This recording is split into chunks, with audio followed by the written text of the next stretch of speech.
City zoos provide oases for endangered animals from all over the world.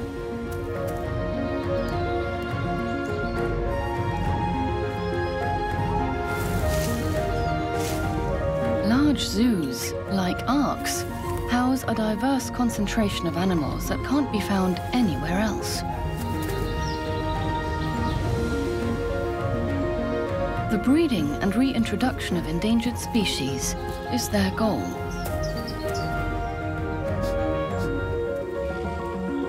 German zoos try their best to successfully raise the offspring of rare animals. What challenges must they overcome?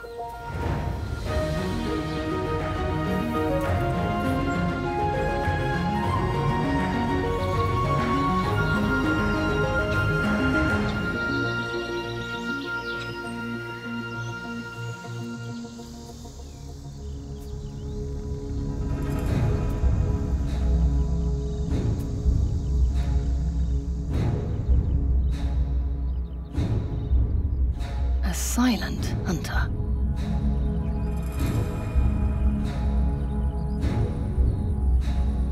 The cheetah, the fastest animal on land. Powerful and elegant.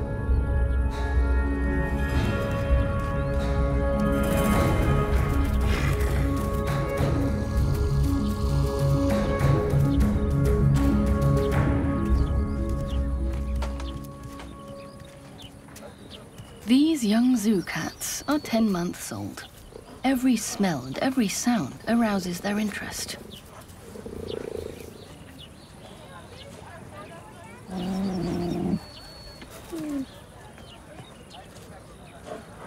Their environment is very different from the wilderness. Whereas their African cousins have already lost 3/4 of their habitat, these have nothing to fear. Large enclosures are important for their well-being. Cheetahs need space to run around. Privacy is just as important. The 3 daughters live alone with their mother.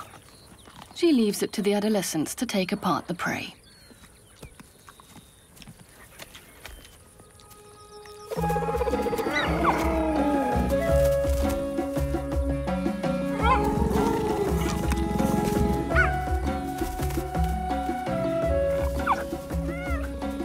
By nature, cheetahs are fast eaters. In the wild, they cannot defend food against stronger lions and leopards. They learn early to get down to business and divide up their meal.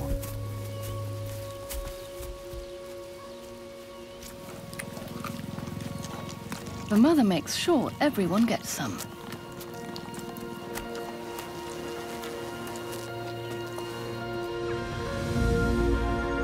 Zoos are no substitute for nature. But in many cities, the enclosures in the middle of old parkland are adapted to the animals' needs to the extent possible.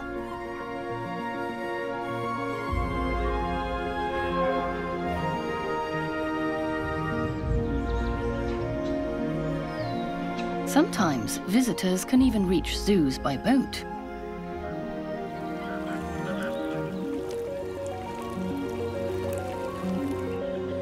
In the past, zoos focused on the wishes of the visitors. Roofs were built over hiking trails. Animals were locked behind bars. Today, zoos try to allow people to get as close to the animals as possible. Less concrete and more green is one goal. Encouraging lots of offspring is another.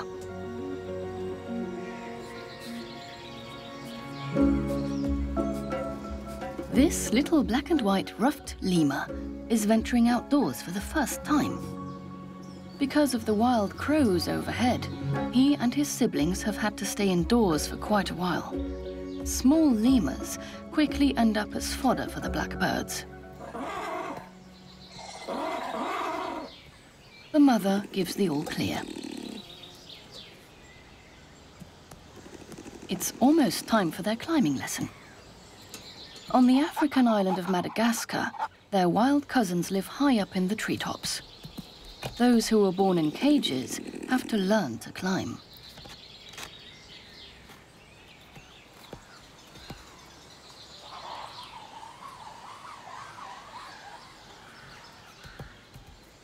This is how to do it. The tail is used for balance, especially when jumping.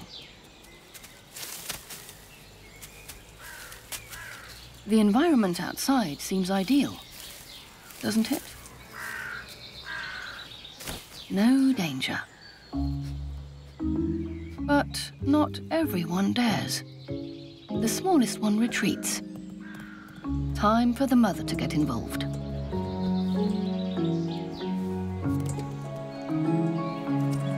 She wears her baby like a shawl, carrying him towards adventure. A tightrope act at lofty heights.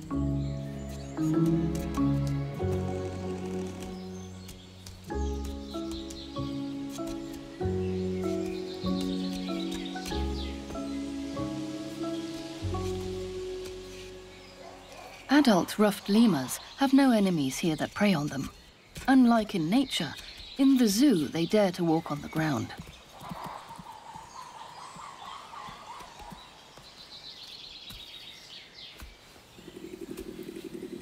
Their outing has made them hungry.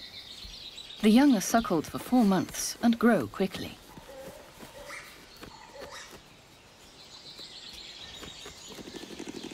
Ruffed lemurs have already been successfully reintroduced from zoos to protected rainforests in Madagascar. But these fellows will stay in the zoo. As ambassadors for wild members of the species, they are meant to make visitors aware that lemurs only live in endangered habitats in East African Madagascar. 90% of the forests in Madagascar have been cleared. Safe guardianship is thus all the more important for the survival of the species.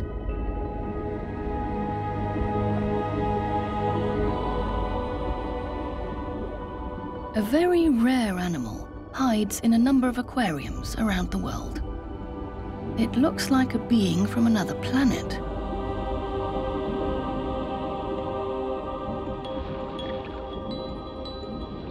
The Lake Pátzcuaro salamander. It lives in one single Mexican lake. When the creatures nearly went extinct, divine intervention ensured their survival. Nuns have bred the amphibians for more than 100 years to produce cough syrup from their gland secretions, and the nuns introduced the animals to zoos.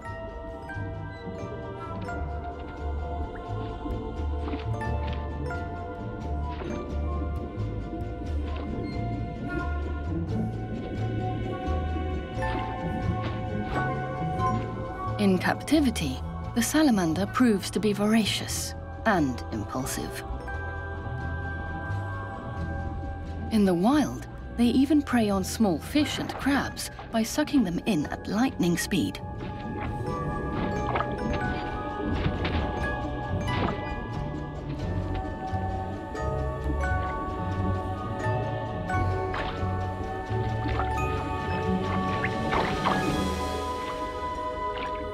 For a long time, all this eating meant that little was happening in terms of offspring.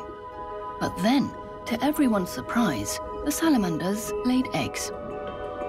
To prevent the gluttonous amphibians from eating their own spawn out of sheer greed, caretakers removed the eggs and placed them in a safe tank.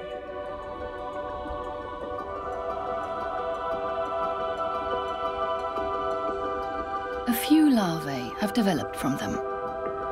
Though this is seldom successful, it is important in order to save the small wild population of only 100 animals.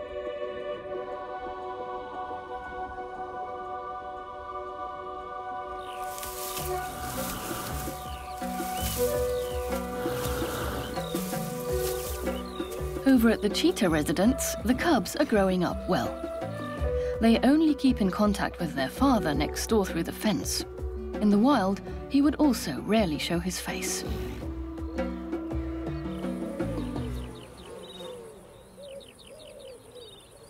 In nature, the cats find each other on their own.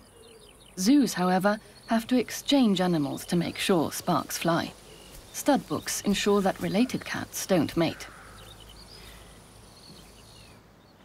In the zoos, cheetahs are protected against enemies, and food is delivered right to their mouths.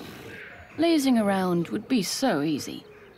But the caretakers keep the kittens on the go, with surprises.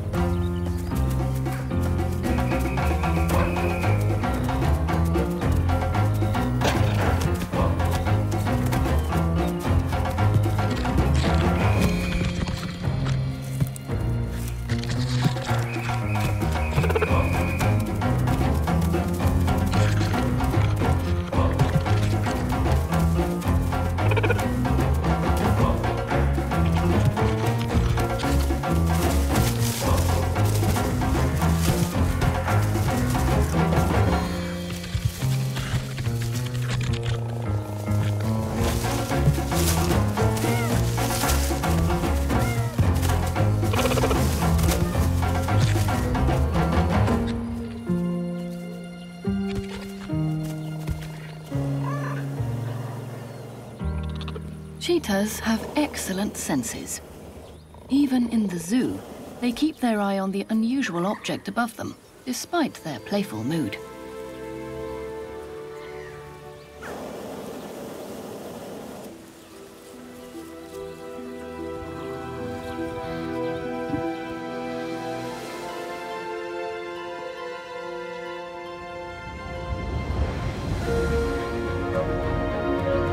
There are around 10,000 zoos worldwide. Most of them are located in large cities. The first zoo was already established in the mid-18th century.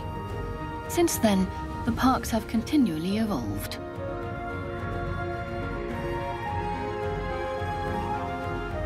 For a long time, bars and narrow cages predominated, a relic of a time when it was more important to showcase wild animals instead of providing them with a species-appropriate environment.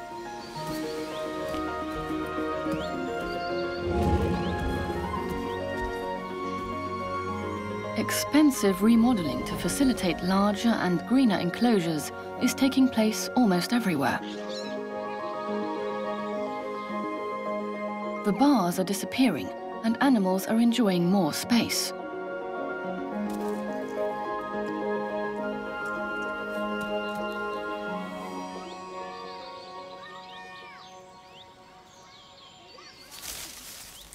The Bennett's wallaby is very popular with the visitors.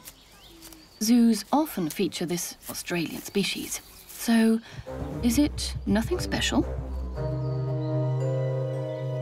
There it is. An albino. And something is going on in its pouch.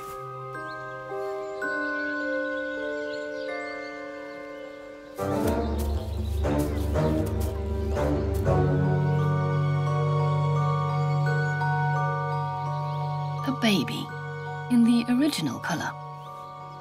For 3 months now, the little fellow has lived in his mother's pouch, where he is safe from potential enemies.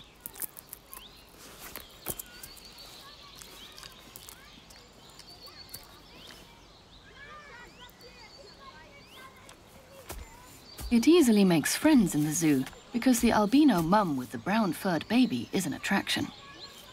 The wallaby enclosure can be entered by visitors, though petting is not allowed.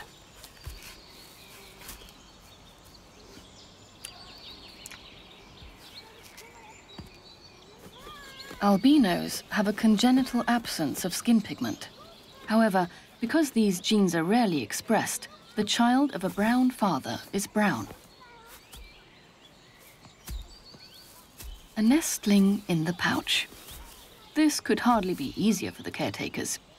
They don't have to worry about raising this little zoo dweller.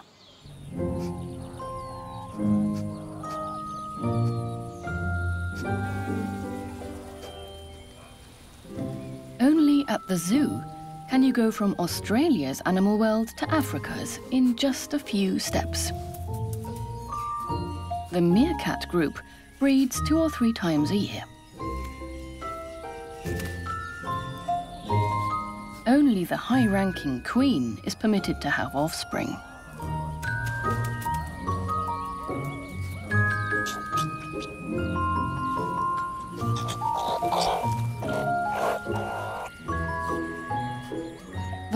outside their den is still uncharted territory for these 3 cubs. They have only been venturing out for a few days.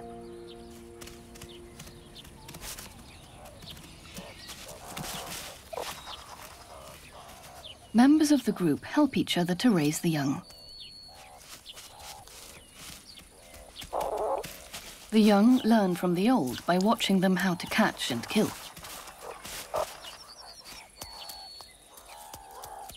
The zoo provides the lively South Africans with a number of hiding places, ideal for the curious explorers.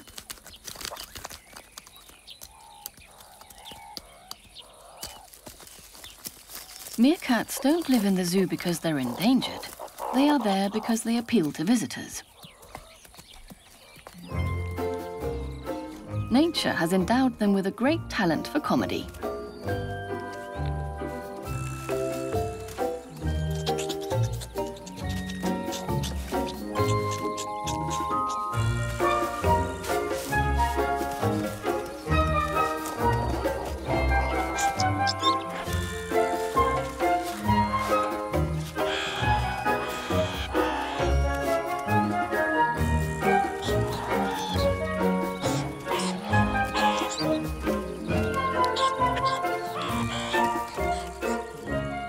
The mother has to keep a constant eye on the merry lot, and this takes its toll.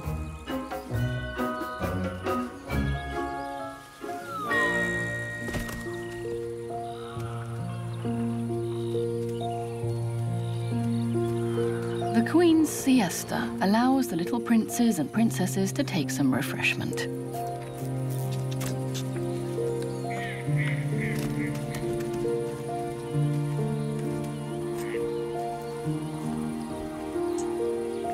Meerkats are social animals.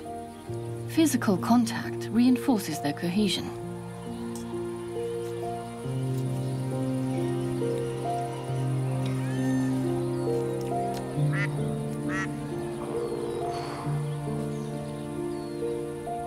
Not every animal grows up in an extended family.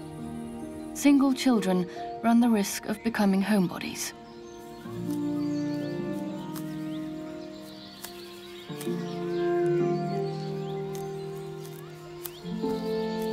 Meanwhile, the little wallaby is 5 months old, and it is positively bursting at the seams of the pouch. The heavy load is becoming a burden for the mother. She indicates that it's time for her child to leap out into the future. But it doesn't really want to, though playmates are waiting outside.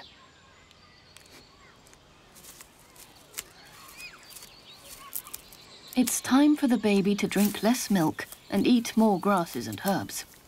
Involuntary weaning begins.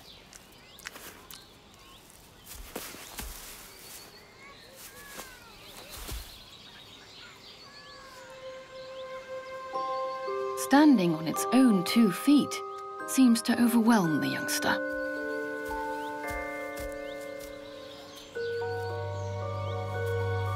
But there's no turning back now.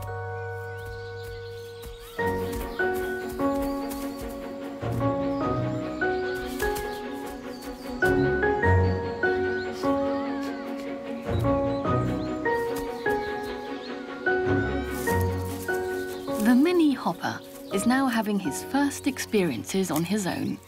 Naturally, the mother stays close by.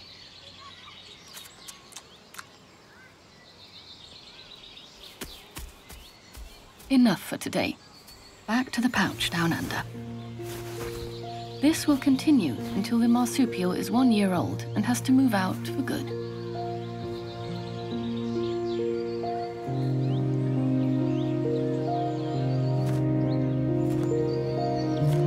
Wild animals also make their home in zoos. Free-ranging white storks aim for this zoo in Western Germany.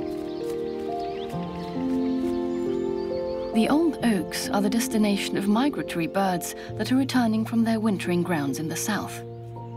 They immediately occupy nests from previous years, but they are not alone.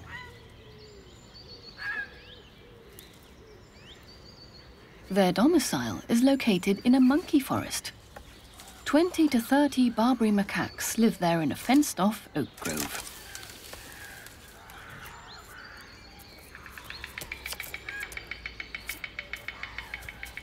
Over 100 nesting pairs of storks make the zoo their breeding ground.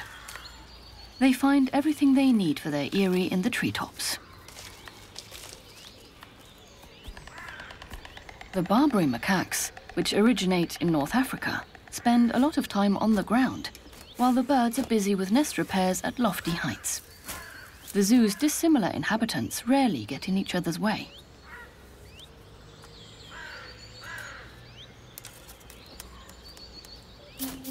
The storks quarrel amongst themselves instead.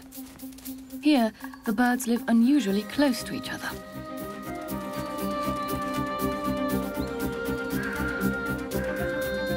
They beat and stab each other over breeding sites and nesting material using their beaks.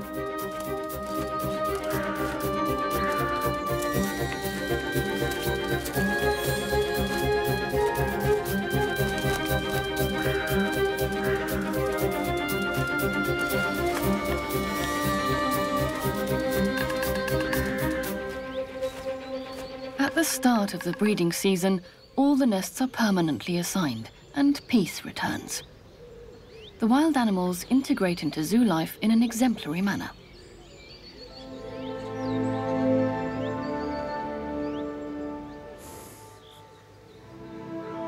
Zoos are not only reserves for animals, they often protect many old trees.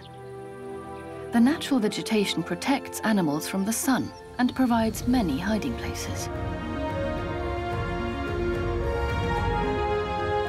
Modern zoos only keep animals if they can provide them with enough space.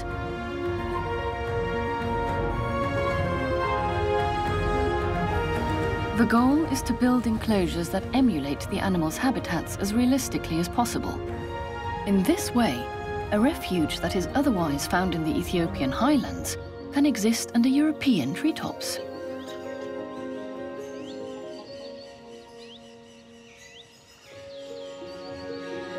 Under these circumstances, it is also possible to keep rare animals. Geladas, a baboon species that wears its magnificent hair like a heavy coat.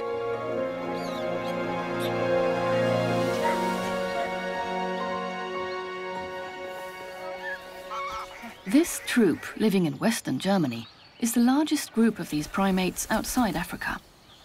They have been successfully reproducing here for decades. The troop forms a genetic resource for the species, which is endangered in the wild. Geladas are also called bleeding heart monkeys because of the hairless patches on their chests. Because the nipples of the females are very close together, the babies can suckle on both teats at the same time, a distinctive feature.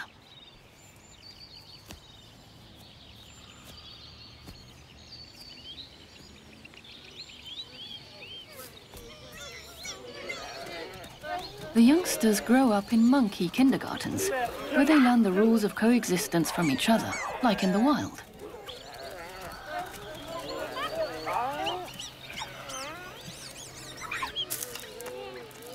Geladas are increasingly endangered in the Ethiopian highlands because the grass steppes are being converted into farmland. The females keep the horde of little ones together. The multi-age gang wants to explore the world.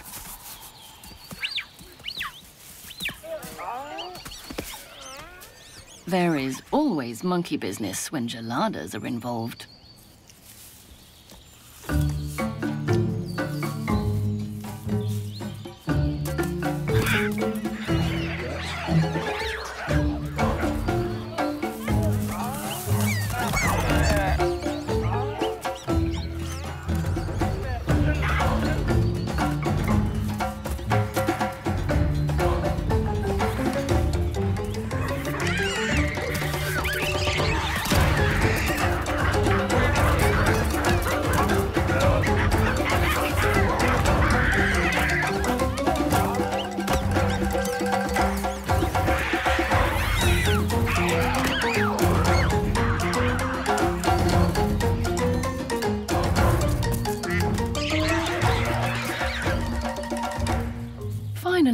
the mothers put an end to the shenanigans.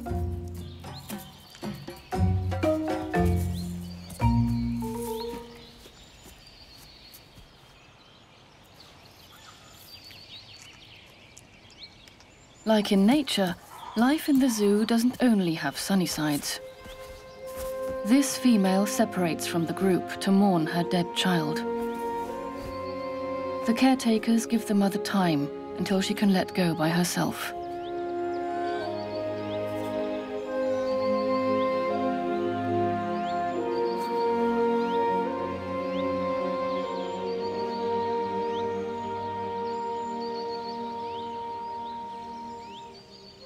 Zoos are no more a paradise than the wild. Yet, unlike in nature, veterinarians in the parks can help sick animals and prolong their lives.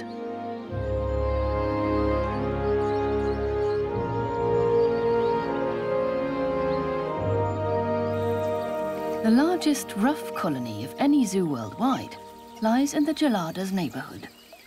Ruffs are members of the snipe family and love wet meadows and mud. All of them have brown feathers. But in mating season, the males develop decorative collars with which they try to impress the females.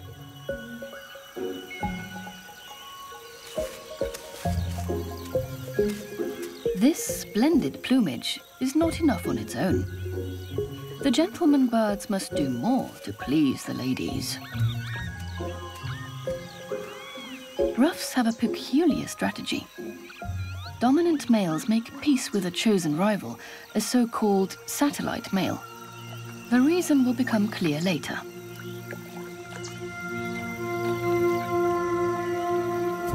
But a territorial male does not tolerate other competitors. Trouble is brewing in the arena, which leads to spirited dances.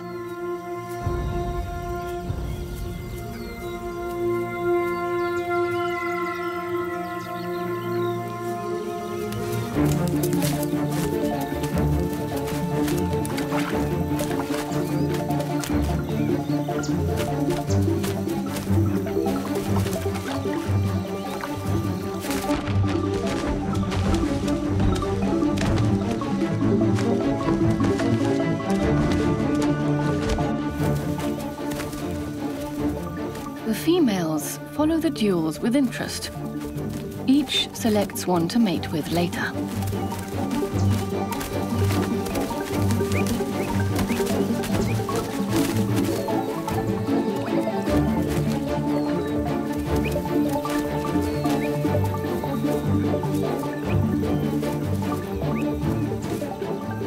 Once the intruder is chased away, the dominant male turns to his chosen rival and seeks his support. Afterwards, both have more success with females willing to mate. Researchers don't yet know why. The ruffs live in their aviary with other waterfowl. Their trademarks are their pointed beaks, which could prove dangerous to ruff chicks leaving their nests. The many birds in the aviary cannot avoid one another.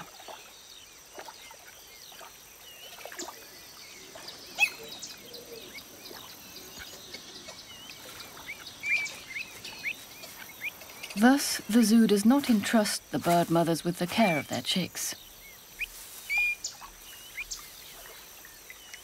Shortly before they hatch, caretakers remove the eggs from their hiding places and brood them in an incubator.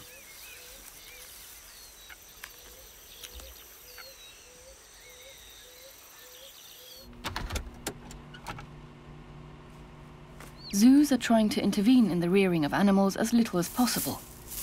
But there is no alternative here, and for a few days, the warm red light replaces the feathers of the mother bird. Here they are safe from being pecked by large neighbors in the enclosure.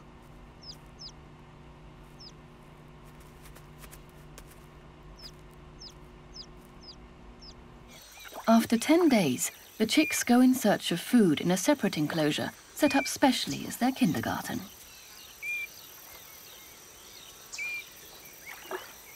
In the wild, ruffs are becoming rare.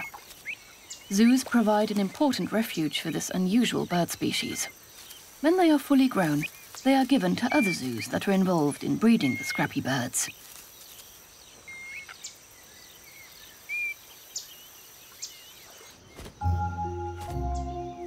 By the summer, the wild storks next door have raised many chicks without human assistance. They circle over the zoo because they know that a spectacle is about to take place on the ground. Every afternoon, there is a great confluence of storks, here in the heart of Europe.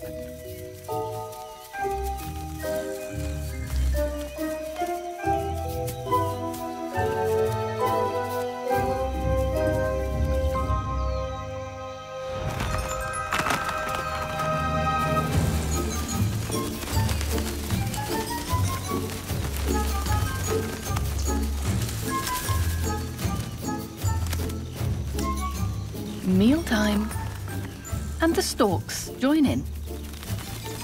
But many other wild animals also benefit from the regular food supply in zoos.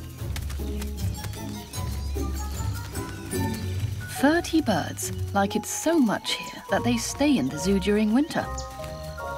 The others migrate south in autumn and return to the land of easy food and lodgings the following year.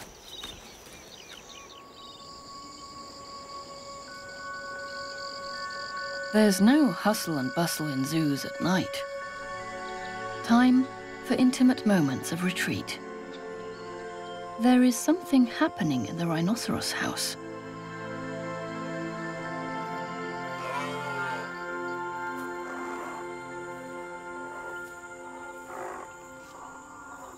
The night vision camera reveals a baby rhino being born.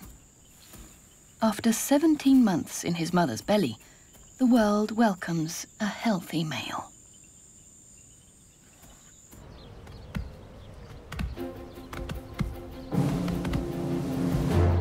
Three months later, he has grown and is exploring his environment, the white rhino way.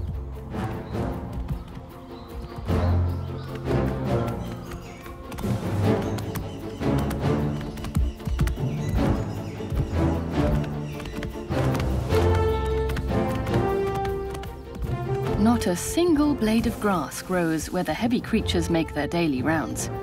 They can weigh up to 2 tons.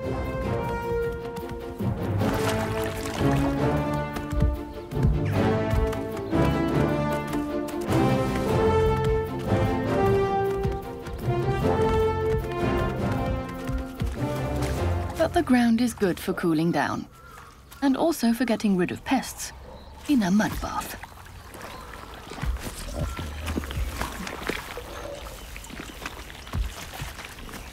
No milk is forthcoming when Mum is at the spa.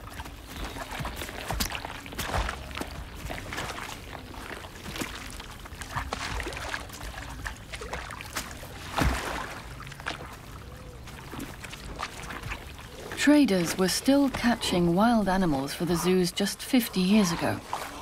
Today, zoos must ensure the survival of species by breeding them. Baby rhinos are still something special.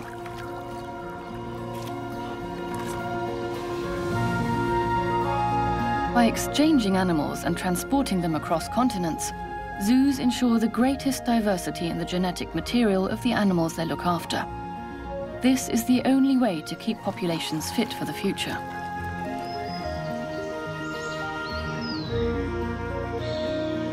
Many zoos specialize.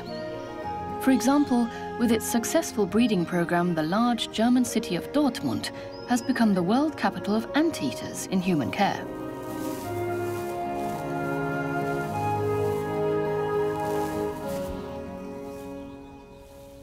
These beings look like they come from another planet. Unlike in their home in South America, they must spend the European winter in a heated nursery for warmth.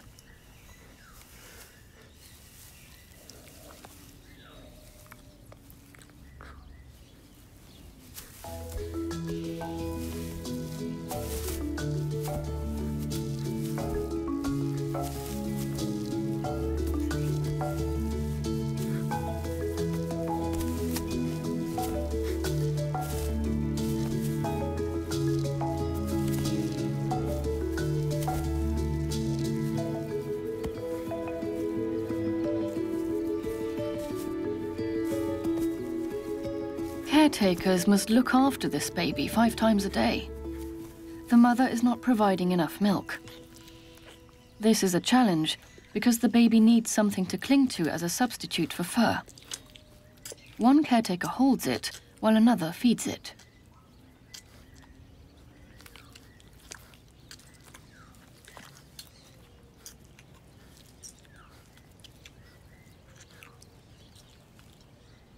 The zoo mother is used to the procedure. Her lively backpack is always returned to her, full to the snout.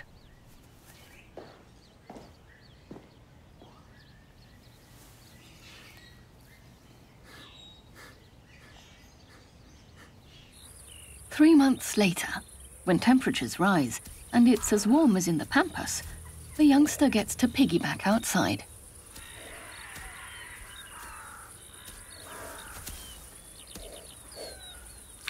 There aren't any termites. Instead, there's a mash of many ingredients that is hidden in the enclosure.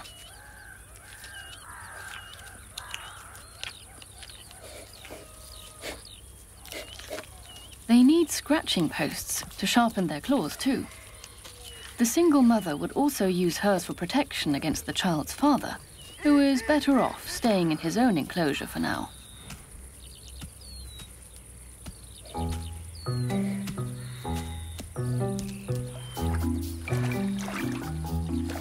A pool entices the mother to engage in personal hygiene. The clingy offspring on her back does not like this at all. Her goal is to stay on top and dry as long as she can.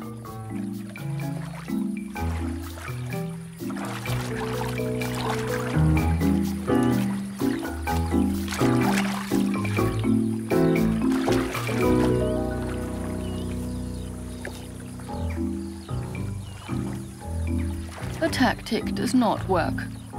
The zoo baptism is successful.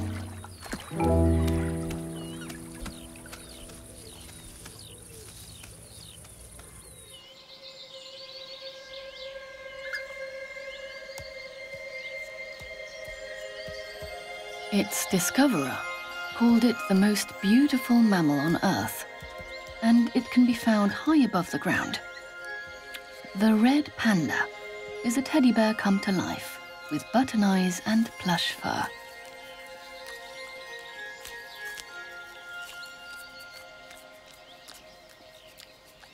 It likes bamboo best, the way it grows in Himalayan mountain forests.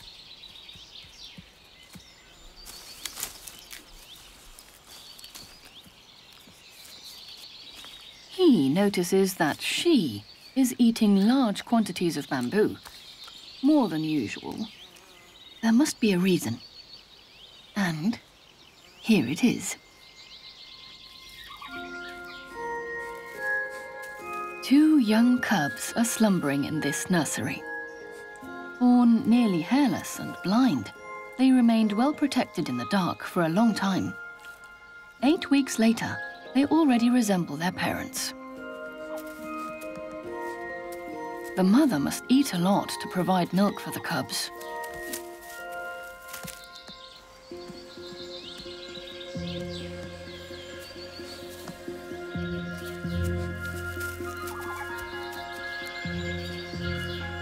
Occasionally, the female bear carries them back and forth between different hollows. This is natural behavior that confuses enemies and eliminates parasites.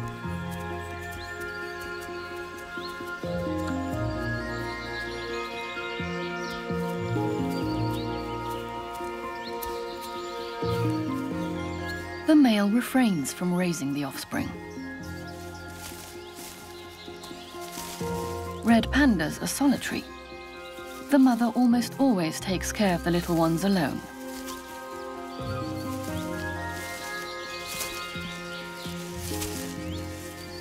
He remains a silent observer.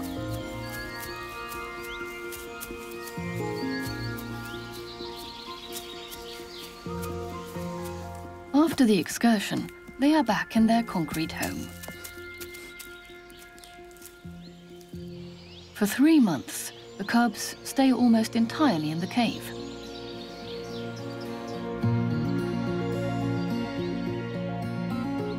Though their Asian habitat is dwindling and little bears are poached there for their fur, in zoos they are not exposed to danger. On the contrary, zoos collect money for conservation measures on behalf of their animals' wild counterparts.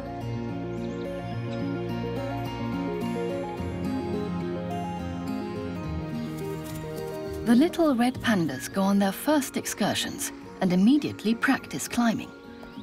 They use their strong paws and their tail to keep balance amongst the branches.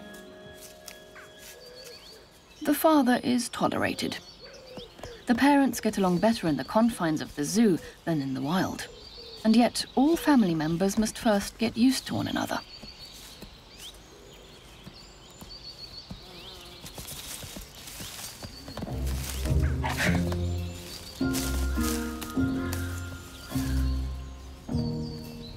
Trees in European parks are good substitutes for Himalayan vegetation. However, the thin branches pose a challenge for inexperienced climbers.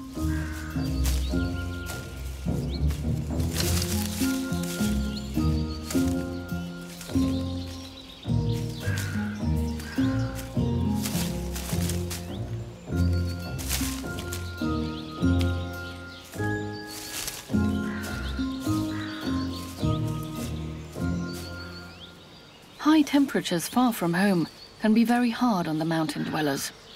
This is one reason they sleep nearly the entire day, high amongst the shady treetops. They don't realize what is going on down below.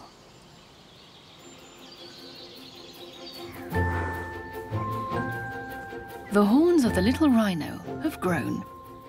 The compact baby is now increasingly separating from his mother.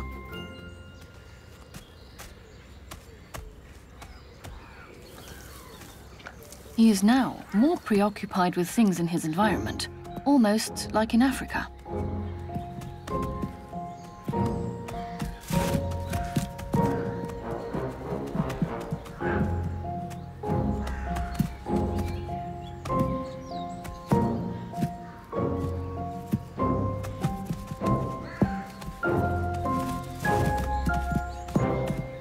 The young animal learns the rules of the game by growing up in the group. How far can he go, and where are the limits?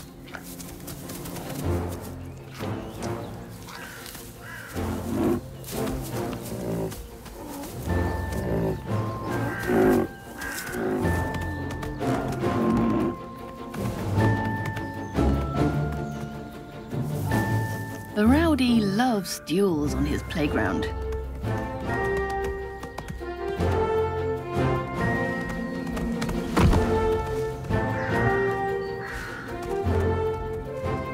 An audacious showdown. 200 versus 2,000 kilos.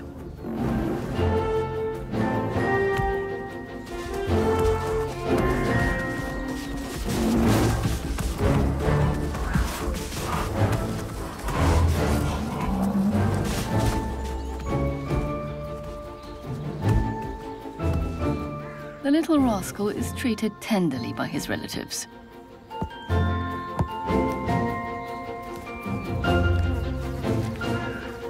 Here there are no poachers targeting pachyderms for their horns. A little rhino can grow up to 50 years old at the zoo.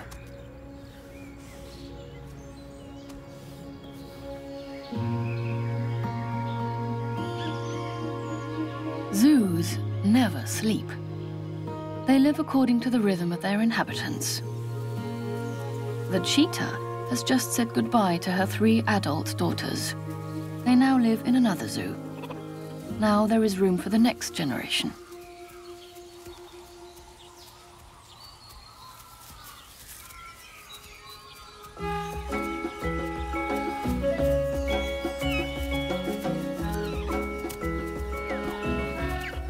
Two years after the last litter, the cheetah mother has 4 more cubs.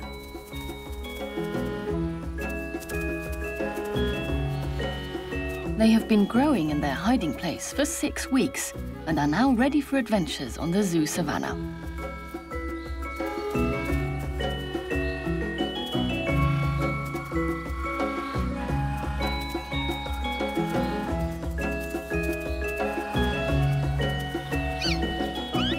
mother remains vigilant, as she would in nature.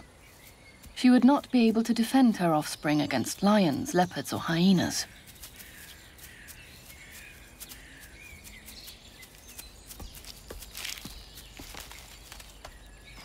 The cubs' backs shimmer silvery white. On the savannah, this coat color protects them reliably from attackers. It will be some time before the cubs look like their mother.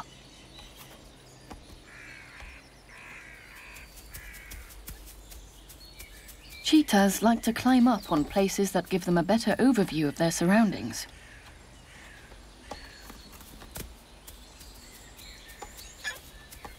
In the wild, many dangers lurk for young cheetahs. Many die as a result of diseases, accidents, and enemies. Here in the zoo, they have a better chance of growing old. The siblings are regularly examined and vaccinated by the vet.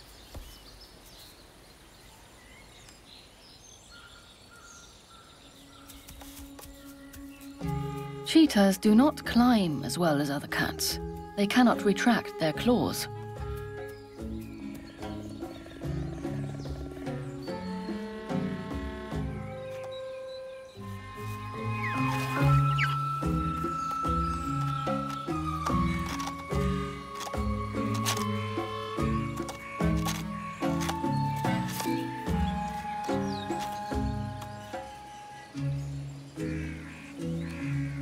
The offspring learn primarily by watching and imitating their mother, but that will be part of the next training session.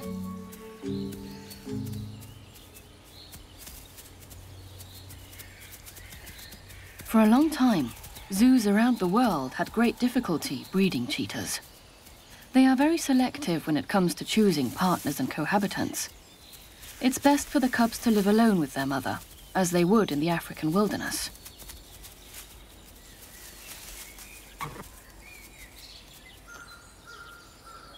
Researchers have learned a lot from animals in zoos. They now know when to let female cats live with males and how to activate their love lives so they can produce offspring.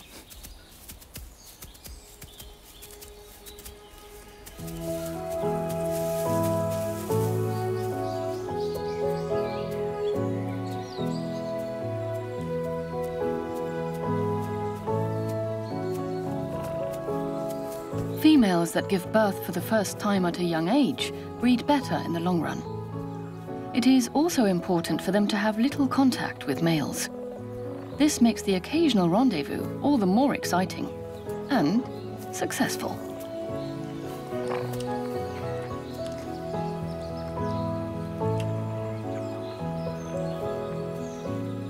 These kittens provide hope that zoos will continue their successful preservation of the species in the future.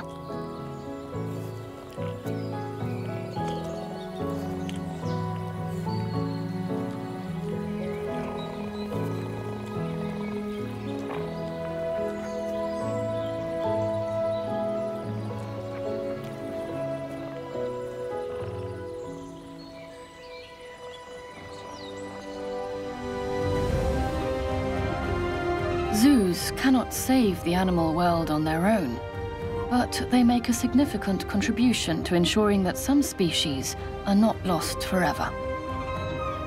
Some animals will be released into the wild. Some will spend their lives in the zoo. But all of them are born to be wild.